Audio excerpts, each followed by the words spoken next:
And we also spoke earlier about Trump suing for peace because his approval ratings were not the best at the home front. You referred to the midterm elections as well. But what kind of impact do you see this new round of hostilities having in the build-up to the midterms? Do you think that he's able to convince the American public that he's tried his best to push for peace, but Iran didn't comply? And are the people of the United States going to buy that?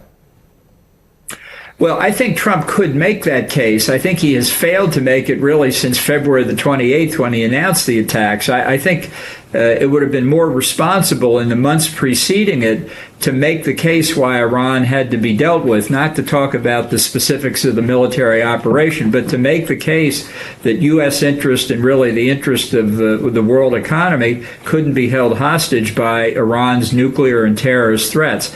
Now, it's not too late for the president to make that case. Whether he's prepared to try with the elections looming or not, I don't know. He's in a very bad position, really, by mistakes he himself has committed.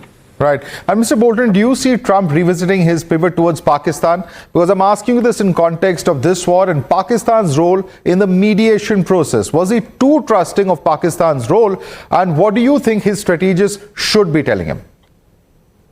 Well, I think his negotiators were telling him a deal is close, a deal is going to happen. Iran will talk about the nuclear programs, and it's clear we can see in hindsight that was never going to happen.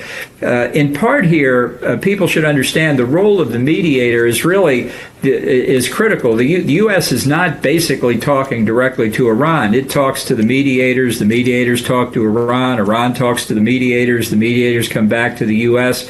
You know, sometimes this is called proximity diplomacy. Sometimes it's important to go that way. Frankly, in my own experience, it never works that well until you finally sit down with your opposite number at the table and talk to them directly. And Mr. Bolton, let me also ask you about NATO. It seemed like Mark Rutte, the NATO Secretary General, was trying his best to convey to Donald Trump that NATO did provide logistical support during the war, be it the use of bases for refueling, etc. But in this second round of hostilities, do you see the possibility of a more substantive role, or Trump perhaps putting more pressure on NATO allies to be more participatory than they've been in the past?